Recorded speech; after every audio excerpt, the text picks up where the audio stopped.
joined here by Craig Whitney, founder of the Multiply Project. And today we are going to be focusing on from equipping members to equipping missionaries. And so I'm so excited about today and having my good friend Craig Whitney here to kick us off on workshop number 3. How you doing, Craig? Doing good. Great to be here. I'm not in my usual home studio today, so hopefully the internet does not at some point along the way just like interrupt our whole broadcast. We'll trust some hotel Wi-Fi. It should have had you pray for that too this morning. So, but no, great to be here. Looking forward to talking about from members to missionaries. I'm just curious, Avren, and like for you, even when you see that, right, like from equipping members to equipping missionaries, what does the word missionary bring to mind for you?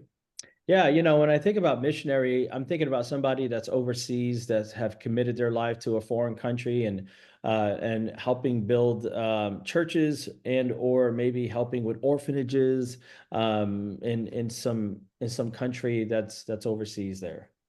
Yeah. And I think, for me, like I would say the same thing. Like, usually the first thing that comes to mind for me is Miss Judy, which doesn't mean anything to any of you. But I grew up in church, and the church I grew up in, Miss Judy was a missionary that our church had sent to Africa. She was a nurse, and so she did medical missions over there, and they planted churches and schools and stuff. And so every time I hear that word, I just think of Miss Judy, because she would come back every year and bring these pictures and clothes from Africa and all this stuff when I was a kid. That's the definition of missionary that we're going to work on today. Is just that idea of someone who is sent.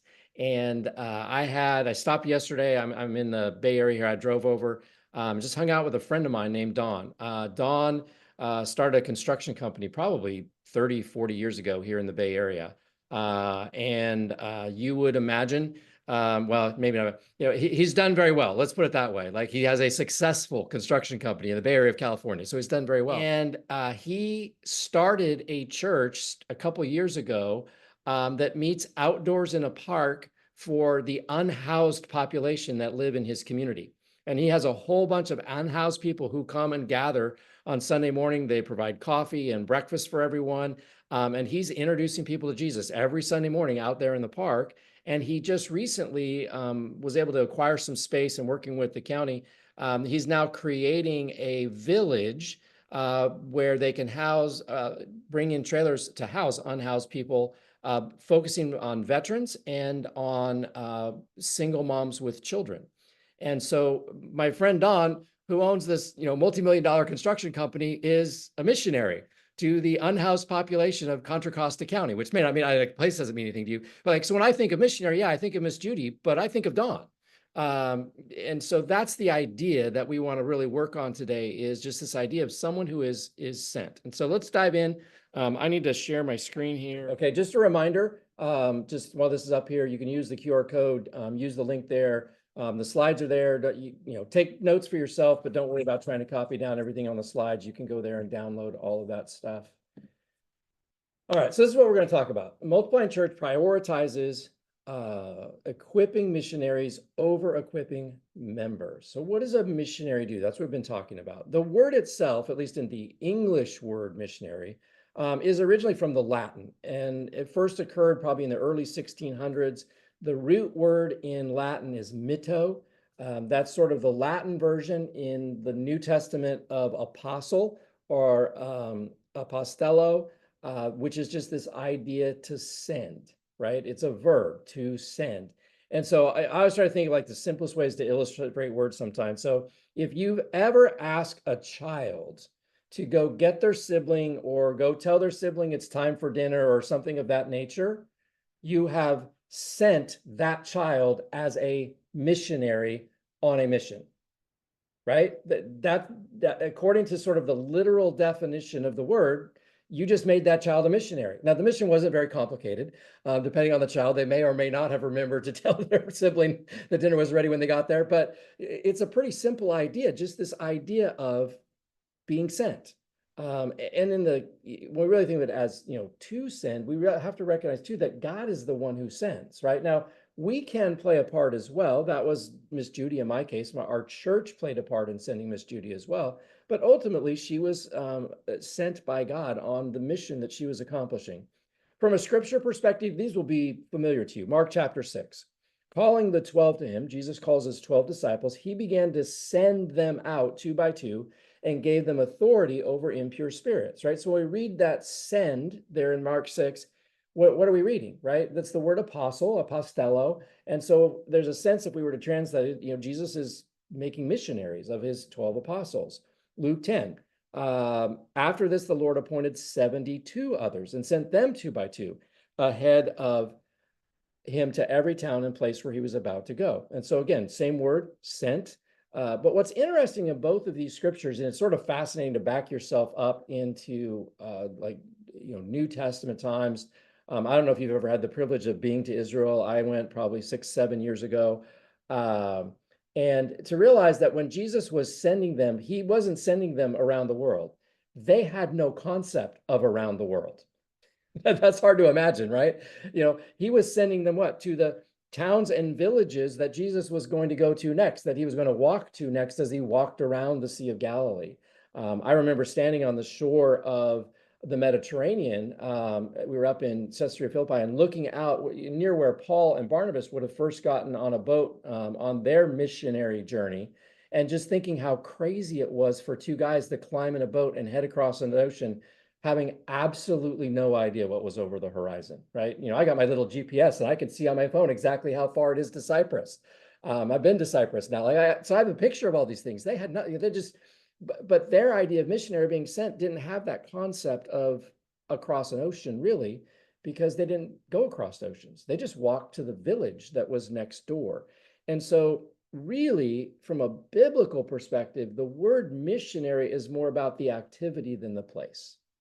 Right? That's the thing that we want to emphasize. It's more about the activity than the place. A missionary brings the good news of Jesus to people who have not heard or received it.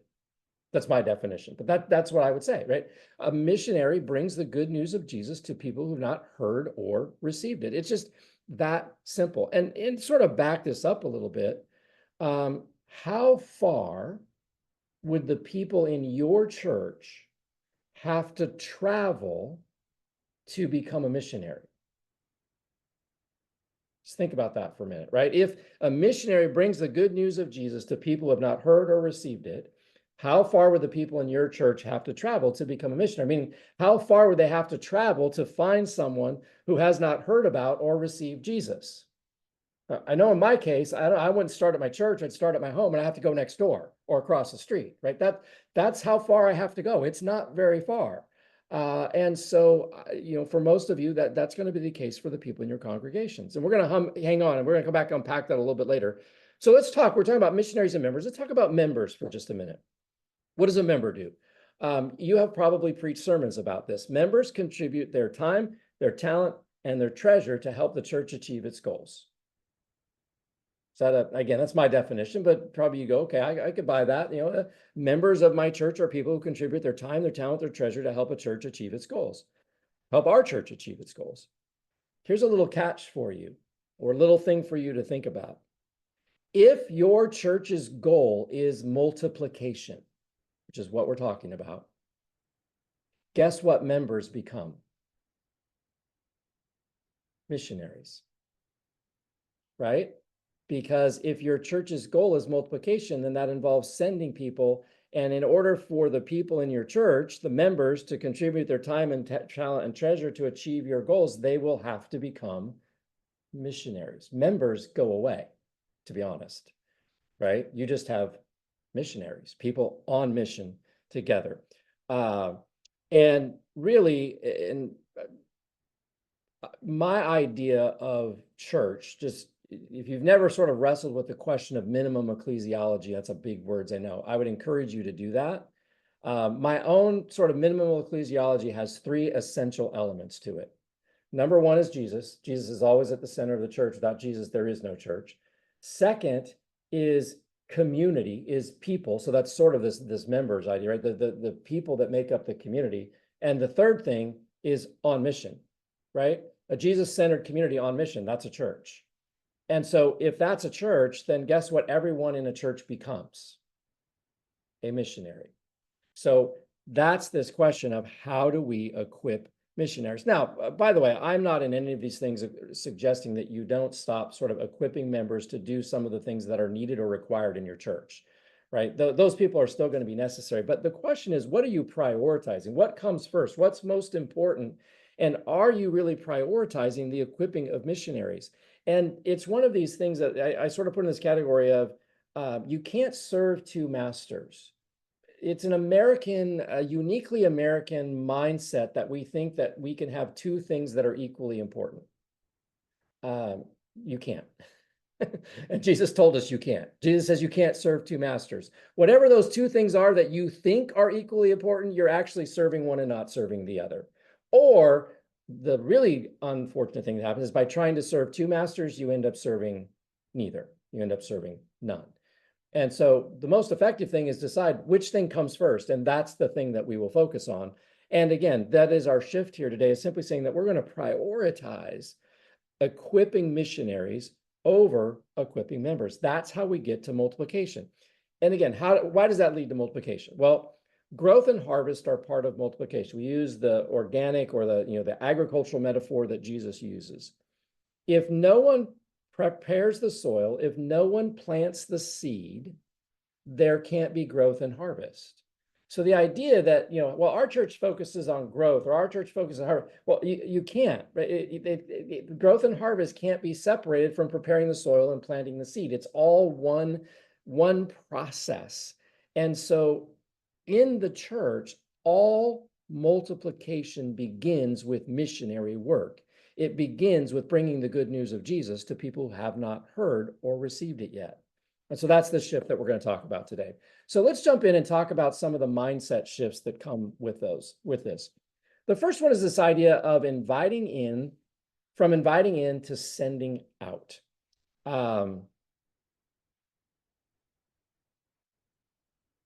You have heard these terms attractional and missional, right?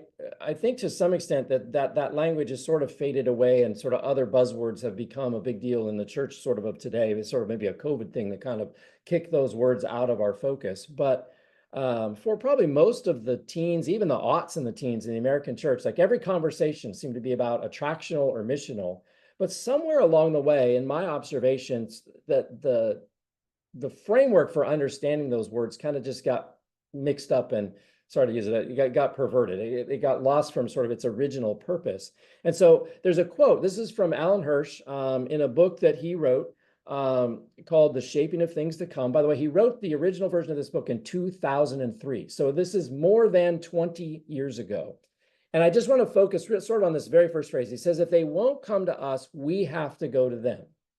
Now, in that simple sentence, he is talking about missional and attractional, right? Going to them is what? Mission. Coming to us is what? Attraction. Now, how I think these words got mixed up, particularly attraction, is attractional almost became, I don't know if it was a curse word, like it was an insult that you could use to apply to any church that thought, well, we actually ought to have an experience on Sunday morning that's creative and engaging and positive for people, and that would make people want to come. And I'm thinking, why in the world is that a bad thing? That's a good thing, right? But somehow we labeled that as somehow like misperceived or misaligned. But the problem was misunderstanding what Hirsch was saying in the first place. And what Hirsch was saying in the first place was around a direction of movement, not about a style of church. Had nothing to do with a style of church. It was all about which direction are people moving and who's moving. Now, I don't entirely agree with him, because if you go on and read this phrase, he says this approach, being incarnational, is the opposite of being attractional. Now, I will agree that they are opposites, right? Going in is the opposite of going out, right? They're opposite in that sense. But he says it implies something of a go-to-them approach to mission and evangelism. Instead of asking non-Christians to come to us, to our services, our gatherings, our programs, our teams, the incarnational church seeks to infiltrate society to represent Christ in the world. That's mission. That's missionary. What I don't like is that the way he writes about this, he describes them almost as if they are opposites that are incompatible, right? That you are forced to choose either or, that your church is either going to be missional or it's going to be attractional. Now, I've put a little picture of a bike here, and Is the video running? This is a new little Canva trick for me. Is that going now? Now, I don't know if anybody's a cyclist, okay? I'm a cyclist, like, wear the spandex and like that kind of cyclist, right? Go on really long bike rides. But when I started cycling, I had to learn a new skill. Now, I learned how to ride a bike when I was 4 or 5 years old. I got a bike for my birthday. I learned how to ride a bike. And if all you have ever done is ride a bike, what you know of pedaling is that you push down on the pedals, right? One leg, then the other leg, and one leg, then the other leg, and you push down on the pedals. But as soon as you become a cyclist, and if you watch really carefully, you can kind of see in this video, the shoes that that cyclist is wearing have little clips on the bottom of them. And those clips are attached to the pedals. Now, that's a little scary the first time you have to stop when you're riding a cycle for the first time, so that you don't fall down, because you got to get your feet out of those clips so that you can put them on the ground. But what that means is that the person riding this bike isn't pushing down, pushing down, pushing down, pushing down. They're pushing down and pulling up and pushing down and pulling up and pushing down and pulling up. And that to me is this inviting in and sending out. It is not an either or, it is a both and. Now, if your church is only inviting people in, then I would sort of agree with her. You have an attractional church. It has nothing to do with the style of your service. It has to do with the fact that there is nobody being sent on mission, right? Now, in theory, you could have a missional church with people being sent on mission, but if there's no attraction, guess what's not happening? People are not they're not coming in and becoming part of the community that is the church, which is why I don't think it's either or. I think it's a both and. And so we want to be sending people out in order to be on Jesus' mission, to introduce people who don't know Jesus or aren't yet following him to who he is. But then we want to be inviting those people in to become part of Jesus' community. Does that make sense? It's both. And it's a continual process of people being sent out and coming in, being sent out and coming in. That's mission and community together, working together to accomplish Jesus' mission. And so, but there's a mindset shift in that. That is, if all we're doing is inviting in, we have to then say, wait a minute, how do we also become a church that is sending out? And in my experience, there are many churches that have lost sight of and really lost the priority of the activity of sending out, and the focus becomes exclusively bringing in. Now, there's a second shift, and this we talked about a little bit at the beginning today. It's this mindset shift from global to local. Local is a made-up word. I didn't make it up, but it's sort of this idea of global and local together. And so again, Miss Judy, in my experience, she was a missionary in Africa. Other friends from our church became missionaries in South America. There's someone that I know, their family are missionaries today, right now. I will not give you their name. I will also not tell you what country they're in, because if I give their name and tell your country, and Ephraim puts this on a podcast and someone sees it, I don't think they would really in physical danger, but they could get kicked out of their country pretty fast. Because they don't tell anybody they're missionaries in the country they're in. That means you get sent back to America immediately.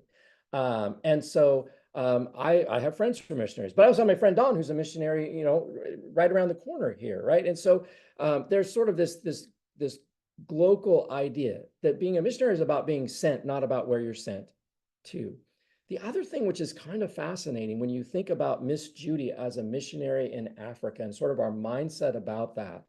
I looked up some statistics, and these things are always sort of how reliable are they, but this number comes from the Pew Research Center. So it's at least sort of, for me, my perspective, a valid source of information. It's not just someone that threw this stat, false news kind of thing out on the internet. They spend, millions of dollars every year to do research. And according to their numbers, there are over 500 million Christians in Africa. Anybody know what the population of the United States is? 350 million. There are more Christians in Africa than there are people in America. Now, I want to be really careful here. Like, I'm not saying in that nobody should ever be sent to Africa as a missionary. If that's where God's calling you to go and what God's calling you to do, then that's where you should go and what you should do. And I want to be really, really clear about that. But the idea that we have to go to Africa to become a missionary is a really flawed idea, because there are people who need missionaries that live right around the corner from us. They're all over our towns and our cities, and we don't have to go any further than walk outside our doors in order to become missionaries. And so we need this mindset shift from global, missions is global, to a mindset shift that says, no, it's global. It's both. It's global and it's local. And anybody can be sent to people, because people that need Jesus are all around us every day. All right. The third mindset shift, oops, I didn't put that up there. Third mindset shift is from occupation to vocation. Now, just really, really simple definitions. As far as an occupation is what you get paid to do. I would guess, like, at least the faces that I can see that are on this call, probably almost every one of you are occupational pastors, ministers, church leaders, right? Meaning you get paid. That's your job. What you do, that's what that's what I get paid to do to earn income for my family, is to do ministry. There's nothing wrong with that. So let me be really clear. That's my scenario. So I'm not making any condemnation, just clarifying the definition. But here's the problem. Have you ever even used the phrase vocational ministry? And we use that phrase to mean what? Someone who gets paid to do ministry. But we're using the words wrong. What we should be saying is occupational ministry, right? That my ministry is my occupation. I get paid to do it, because the word vocation is a word that describes what we are called to do, right? And so, do I have to get paid to do ministry to be called to do ministry? Do I have to be paid to go on mission to go on mission? The obvious answer is no, I don't.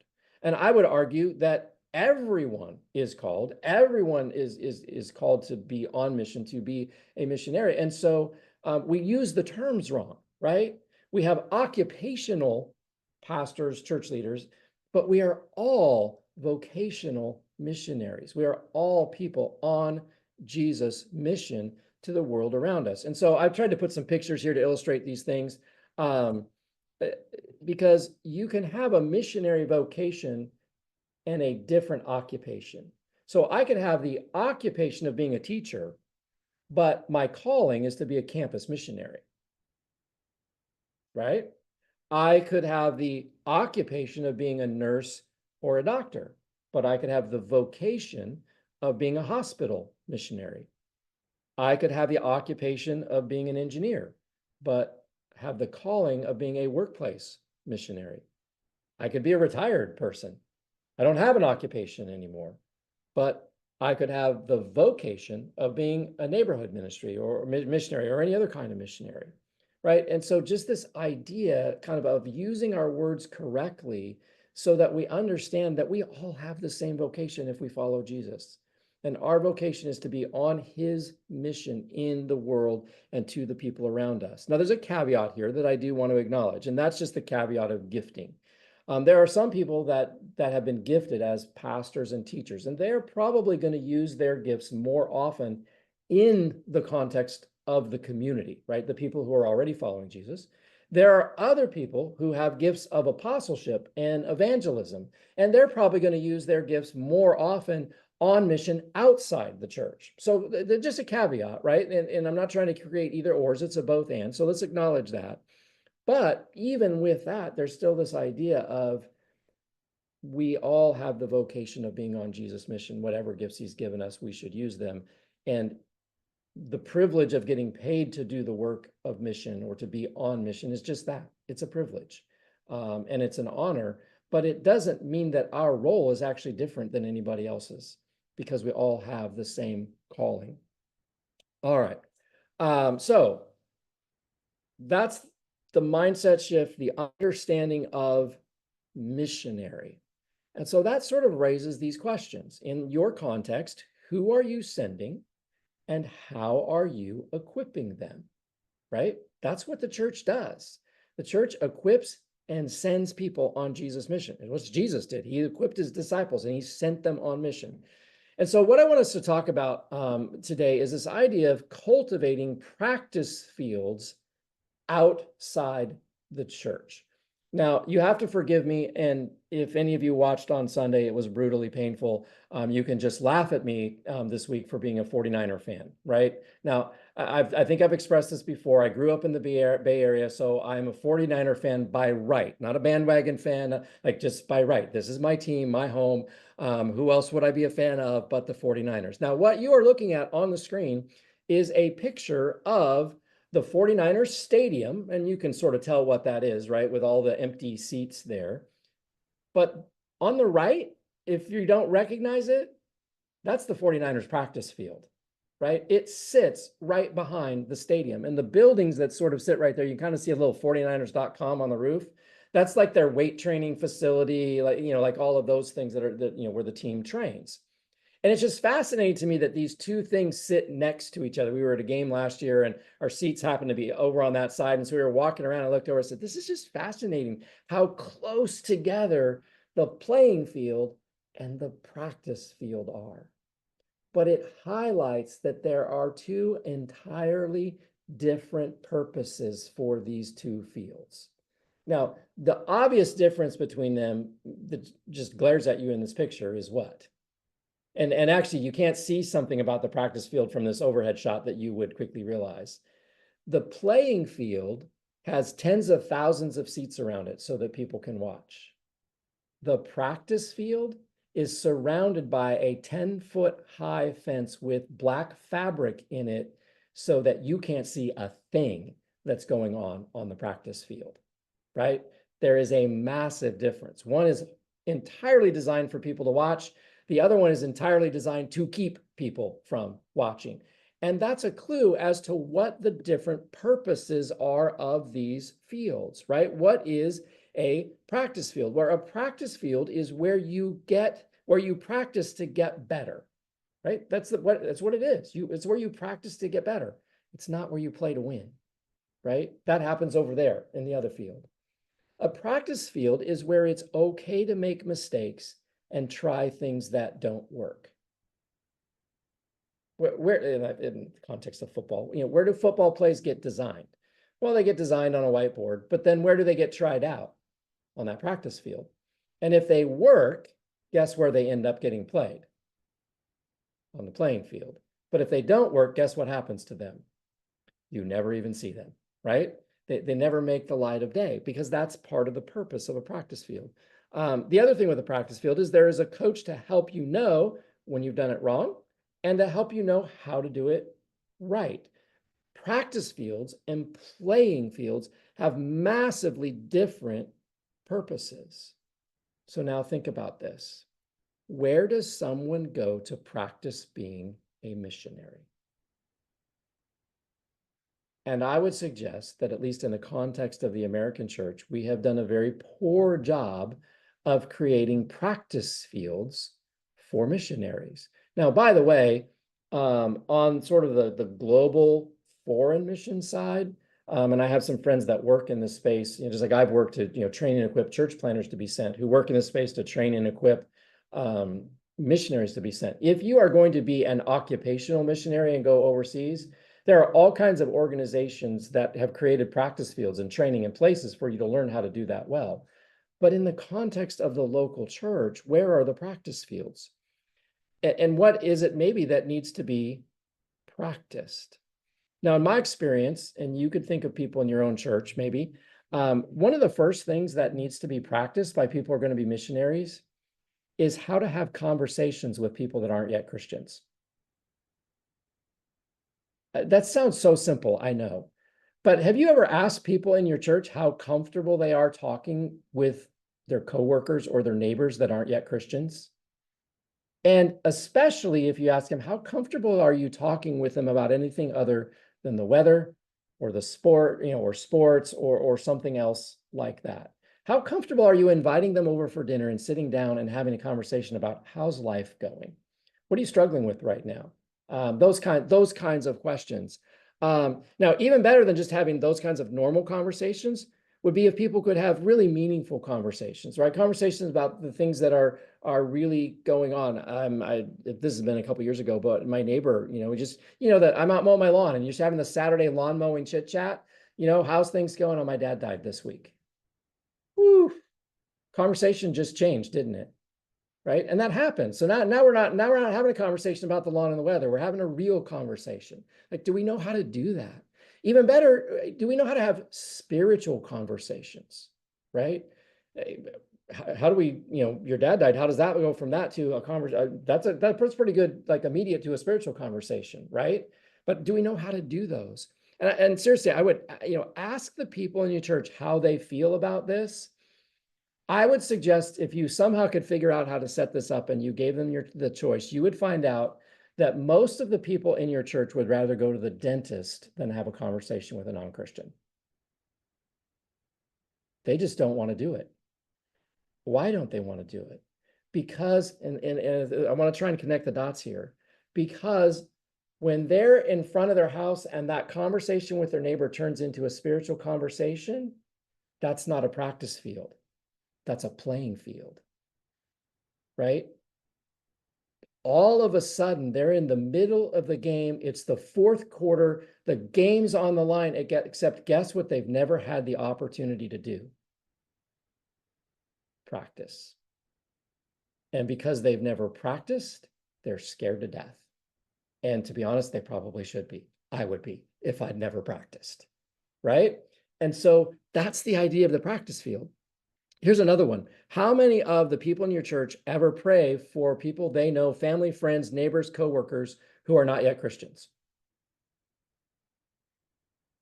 Just ask them sometime. And by the way, I don't mean at 6 o'clock in the morning when they're reading their Bible, having their devotions, that kind of thing, right? Praying for them. I mean, like standing on the sidewalk with your neighbor whose dad just died and praying for him. Or, someone's in the, like, whatever it is, right? And here's the surprising part. And by the way, I live in California. Like, I live around a whole bunch of people who are not Christians. I have never once had a non-Christian tell me that I couldn't pray for them. Never once. Someone's struggling with something, just, can I pray for you right now? Never once had somebody say no. Everyone in your church could be doing that every day in their workplace, in their neighborhood, with all the people in their community. They're probably not. But again, I go back to the question, why not? Because when I say, can I pray for you? Guess what just happened? Now I'm on the playing field. But I've never had a chance to be on the practice field, so I don't know how to do it. And here's an even more significant. What about leading someone to Jesus? Let's move from just a spiritual conversation to, or praying for non-Christians, to actually introducing someone to Jesus. And there's a process, right? How do we raise curiosity? How do we help them sort of begin to really seek the truth? And as they begin to believe, help them confess and even to be baptized. I asked Efren if I could ask this question, so I know I'm allowed in the context of your polity, ecclesiology, theology, in the context of your church, so I won't get in trouble. How many people in your church know how to baptize someone? Now, I ask, so I know. There's nothing about your ecclesiology, polity, theology that says that only pastors baptize people. You believe in your churches that anyone can baptize someone, right? Anyone who's a Christian can baptize someone. But how many people in church know how to baptize someone, right? Or how often do you end up being the one baptizing, right? And that's just all back to this. How are we equipping people? And the biggest thing to think about all of those things that I've just named is none of those will happen at church. The baptizing maybe will happen at church. All of those other things happen where? Outside of the church, out in the community. And so again, it's back to this idea, how do we create practice fields where we can equip people to be missionaries in the context of doing mission, right? And that's the only way that a practice field will work. So we're going to talk about 3 different kinds of practice fields today. The first thing we're going to talk about is personal practice fields. If you are taking some notes, I didn't put this on the screen. This is just the idea of apprenticeship, right? Everybody knows what apprenticeship is, or mentoring, or what. That's all I mean by personal practice fields. Some of you may have seen this little, I don't even know what to call this, idea, like how do you apprentice someone or mentor someone to do something they don't know how to do? Simple process. I do, you watch, and I love, this comes from the Dave and John Ferguson, a community Christian. They added this little phrase, we talk, right? I do, you watch, we talk. The next time, I do, you help, we talk. Then you do, I help, we talk. And finally, you do, I watch, we talk. And if you wanted to, we could go to what really happens then is now you do, and you don't even need me around, right? Um, it's a simple process. You could use this process to train anyone to do anything. To be honest, like this is not an inherently spiritually biblical whatever. This is not about. This is simply about how people learn. That's all it's about. This is how God made all of us humans, and this is how we learn. And so all of us could apply this to anything, but are we applying it in the context of our church? And then specifically, are we applying it in the context of mission? Now, this raises a question for us, though, because it raises the question, if I'm going to invite somebody to watch my missionary work, then what must I be doing? Some missionary work, right? And if I'm not doing any missionary work, then I can't invite anyone to come with me and watch me while I'm doing missionary work. And so there's a little bit of this question that causes you to ask, hey, what are your personal missionary efforts? What do those look like? And how could you invite others to be part of them? Now, maybe it's your neighbors, right? Maybe you see yourself primarily as a neighbor in a missionary in your community. What does that look like? Are you inviting neighbors to dinner, having barbecues, or doing like, and if that's the case, then how do you invite some people from your church to also come to a barbecue that you've invited your neighbors to so they can watch how you interact with people who are not Christians? Now, don't overwhelm all your non-Christian neighbors, by the way, right? So don't invite the one, unchristian neighbor next door that you really like and 10 people from church. You'll make your neighbor really uncomfortable. You want to do the opposite. You want to invite the whole neighborhood to your barbecue and invite one person from church to come and watch how that goes. They could be intimidated. That's okay, but you don't want the neighbors to be. I got involved in an activity like cycling because I realized I'm not around unchurched people very often. What can I do that I could do that? And I realized, well, I like to cycle. I could, something that's good for my health, and I can go on rides and spend time with non-Christian people by doing that. Now, I have to be honest, I never did this, but you know what? I could have invited a friend of mine to go on those rides with me, right? And could have taught my friend how to be a missionary while riding a bike. It's an opportunity to do that. Are there things that you do serving in your community, right? And who knows what this, I've been a part of serving in FERD ministries and unhoused ministries and ministries on schools, all kinds of things. But am I inviting someone to come with me to watch and then to help and then, to go through this apprenticeship process? But again, all of that can only happen if I have my own missionary effort and missionary work that I can invite people to come along with me. So that's personal practice fields. Let's talk for a minute about what I'm just going to call owned practice fields. And what I mean by owned is that these are ministries that your church owns. You don't have to own the land. You don't have to own a building. Meaning you just own responsibility for, right? This ministry happens because your church takes responsibility for it. The picture here is from Leotata Floyd Elementary School in Sacramento. I realize you guys are all in Texas. Doesn't mean anything to you, but that is a school that my church has adopted, right? They do tutoring. They provide helps to the teachers. The school's in an under-resourced community. Those kids get to go on field trips because our church pays for them to go on field trips. Like my church is heavily invested in Leotata Floyd Elementary School. Now, what does that create? It creates a missionary practice field, right? Because they can invite people to go with them. Oh, I'm going to go tutor at Leotata Floyd. Will you come with me and watch what I do and then help, right? And so it creates those opportunities for people to get practice in a missionary context. And so what I'm calling an own practice field is just this idea that it's community-based, but church-led. And you may have some of those ministries in your church, you may not. And so part of this challenge is if you're going to be a multiplying church, you might have to think about, hey, maybe we actually need to create some of these ministries so that we have a place, A, to be missionaries in our communities, and B, to train our people to work as missionaries. And so what might those ministries be? What are they, or what might they be that your church would need in order to have a place for people to practice being on mission with your church? But then the other opportunity is just what I call a shared practice field. And these are not radically different. A shared practice field is something that's community-based, but it's also community-led, and the church just partners. What's the difference here? It just means your church isn't responsible for it, right? And so you're going, I can't go start a community, right? Well, if you don't have a community-based ministry and you don't feel like you have the resources to start a community-based ministry, find a community-based ministry to partner with.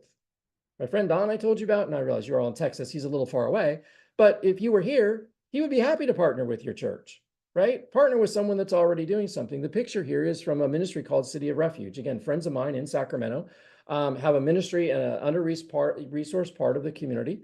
And one of the things, really one of the primary things that they do is they serve women who are coming out of trafficking. They provide housing, they provide job training, they provide, education for their kids. This is a shoe giveaway. And so it's an amazing ministry. It really, really is, and unbelievable things that they do. I couldn't even imagine going and trying to start the work that they're doing. They've been working at this for decades and do phenomenal work. But you know what? It's not that hard to partner with them. They have all kinds of opportunities to be a part of the mission that they are on in our community. And so it's just an illustration. Again, if you're thinking, man, how would I create this? You don't have to create it. Just find somebody to partner with and get involved and get your people involved so that there's a place to practice being missionaries. All right. Is that clear to everyone? And just again, this idea of we talk with our people about the things that we want them to do as missionaries, but we oftentimes have not given them a place to practice the skills that are needed to do that work.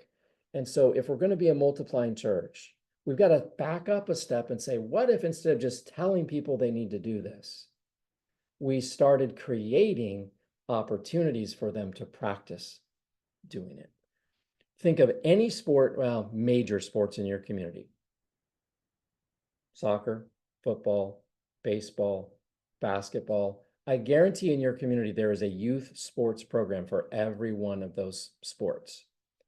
And as much as sometimes people of my generation want to pull our hair out, at the very entry level of every one of those sports, t-ball, soccer, like all, the little kids are just sort of running around crazy on the field. What is it that they've taken out of the equation of the sport? Keeping score. Nobody wins or loses. We just play the game. Why?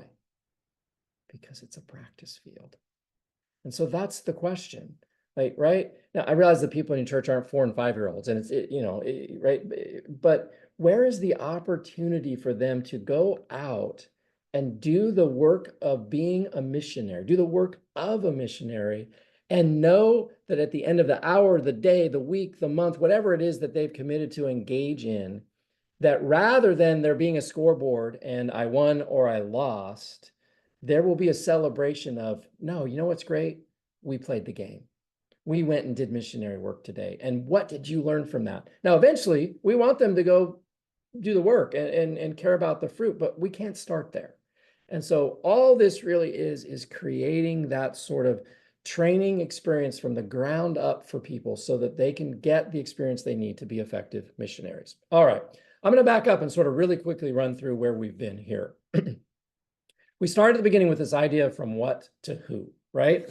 That this was the first shift we needed to make from what to who. And we talked about 3 rhythms that would help you make this shift. And they're not complicated. Daily prayer for people in your church that are potential leaders. Weekly influence, meaning conversations with people about what their next steps in their journey might be. And keeping a scouting guide of who are the people that we see as potential multipliers in our church. What to who. The second thing we talked about was from delegating to developing. Excuse me. So you've got your scouting guide. This is the weekly conversations, right? And you're praying for these people. How do you have discovery conversations with them? Hey, what is God calling you to do? How do you have I see in you conversations with them, right? Hey, I see these gifts, these skills, these abilities in you, and God might do these things. Or coaching conversations, which are this idea of, hey, we're working together to help you develop and become equipped for whatever it is that God's calling you to do that we've agreed on. And so we have sort of these 3 kinds of development conversations that we can have with people. And then today we've talked about this idea from members to missionaries, right? And 3 kinds of practice fields: personal practice fields, own practice fields, shared practice fields. And all of that together really creates for you steps, a system almost, by which you could implement within your church a process of multiplication, right? And I would suggest that if you would actually do these things, right? If you would start back at the beginning and just work your way through and begin to do these things, by the time you get here and you're doing these things, you will realize that your church has made a massive shift, that you now have a church that is an equipping church, that you now have a church that is focused not just on equipping, but equipping people who are being sent. And as a result of equipping people who are being sent, that may take a while to get to the actually, like, we're seeing the multiplication, but you are on the path to becoming a multiplying church, right? These things will accomplish that in your church. They will put you on that path to becoming a multiplying church. And it's no grand, like a lot of things. Sometimes we sort of want that like miracle cure, or the, the one step, or the things that makes that. These are not those kinds of things, right? This is not, you do this one day and it all changes. These are the kinds of things that you just start doing. It's sort of like, exercise or eating right, right? Eating right today is not going to make you more healthier than you were yesterday, right? But eating right today and tomorrow and the next day and the day after that and the day after that and the day after, and then you realize 3 months from now, you're a lot healthier than you were. And 3 years from now, you're way healthier than you were. That's how these things work, right? You just start doing them and faithfully do them day after day and week after week, month after month, and eventually year after year, until you start to realize our church is a very different kind of church. Our people are a very different kind of people. And we are seeing a very different kind of fruit, because that faithful doing of these activities has transformed us into a truly multiplying church. That's the way these things work. I want to just share this with you. It's back to what we've said as a definition. Multiplying church produces spiritual generations of disciples, leaders, and churches. And we started way back with the book of Acts, Acts chapter 13, and how the church in Antioch was different than the church in Jerusalem, because the church in Jerusalem never sent people, but the church in Antioch did. And the church in Antioch became a multiplying church, and that's the reason we're all here having this conversation today. I don't know if you guys ever play around with, artificial intelligence, but I have discovered that ChatGPT is actually a halfway decent theologian. And so I asked, hey, make a list for me of all of the people that were partners with Paul in his ministry. And so it sent me back this list. I thought, hey, I wonder if ChatGPT can, make a word gram. I forget what you call these things, And so I asked it, and it was like, yeah, I can do that. And so it gave me this image, and I actually didn't go back and count how many names on it. It was like close to 15, 20 names. But what struck me when this first popped up on my screen, and why I wanted to share it with you, is notice that Saul's name, Saul Paul, is not on here, right? That's the question I ask. Who are the partners with Saul or Paul in ministry? But whose name is in the biggest, boldest letters? Barnabas.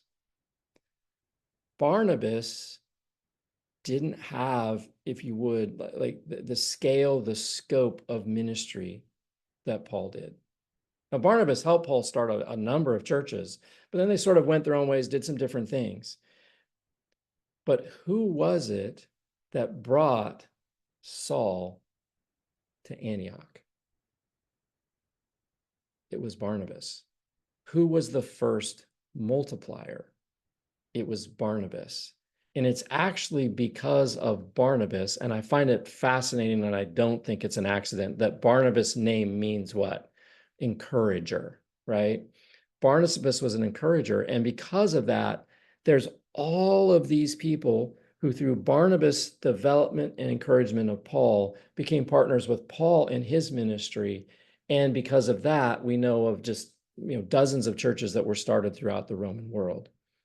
And so it just to sort of ask you this question and challenge you to think about this. At some point, you kind of get to my stage of life, or older than I'm, and you start to look backwards and you start to think about, what are the things that you've done? What are the things that you've accomplished? And I would just ask you, when you begin to do that, what is it that you want to remember, right? Are you going to remember, I remember that Sunday I preached that so amazing sermon. Like that was the best day of my life, the day I preached that sermon, right? Are you going to remember some program that you created? Like that was the greatest program. I've done those things, and I can think of those things. But you know what I want to remember when I get to the end of my ministry? I want to be able to sit down and put a bunch of names on a whiteboard or a piece of paper just like this and go, man, I am so glad that God gave me the opportunity to invest in the lives of these people, because in these people, my myself, my ministry, everything that God's given me is multiplied. And if I've done that well, guess what all of these people are going to do? They're going to multiply. And guess what those people are going to do? They're going to multiply. And when that happens, what do we get? We get multiplying generations of disciples, leaders, and churches. And so it's a challenge, right? The greatest thing that we do is to develop someone else for Jesus' mission. That's it. That's the greatest thing we get to do, because in doing that, Jesus' mission and Jesus' kingdom expands. That's what it means to be a multiplier, to be a multiplying church, and to see the fruit of multiplication through our life. I'll stop there. Ephraim, I don't know, maybe some questions or comments as we sort of wrap up. Today, we have a little bit of time for that. Well, thank you so much, Craig. And, I think this is a great start, a good foundation to equipping our churches and pastors. I'm excited about the vision Craig has for Multiply Project, creating a farm system for churches, right? Of church planters. How do we even begin to go in that direction and begin thinking, how can we develop future church planters and train them up? And so I'm excited that we're going to dive in some more in the new year in 2025 with Craig and the Multiply Project, as we release some cohorts and look into some of those aspects of developing your churches to become a farm system for multiplication. Ephraim, if anybody wants to jump into that, and this is part of the slide deck, if you download it, there's a QR code there, a link below that. At Multiply Project, we've created a readiness assessment for pastors, for churches to take, to say, hey, where is my church in terms of being ready to call, equip, and send church planters? It's super short. I think it's like 35 statements. It takes most people, less than 10 minutes to sort of go through. But if you take a few minutes to do that, we'll send you a report that will help you see, hey, here's the areas. Assesses 8 key areas. You go, hey, we got a strength here. We can build on that. But then I'll say, oh, okay, this is where we need to grow if we're really going to be effective in doing this. So just want to encourage you, take 10 minutes. You can do it right now, save the link, whatever. But would love to have you take that and sort of just as a next step to say, hey, where are we really in terms of being ready to become a church that's calling, equipping, and sending church planters? So just a free resource you guys can tap into that will help you take a next step in that direction. Yeah, fantastic. It'll actually take you less than 8 minutes. So I want to encourage you to take that. That is a great. I didn't keep track of your actual time. But guys, thank you so much. Thank you for joining. Again, you could listen to all 3 of the workshops on the Recalibrate podcast on Spotify, iTunes, and even on YouTube. And I want to encourage you, share it with leaders, share it with your teams, share it with your staff teams, and see how, as you begin to train your staff team and your leaders about multiplication, what are some things that you could put in play so as we continue to identify and raise up and send out. So love you guys, grateful for you, and have a good rest of the week.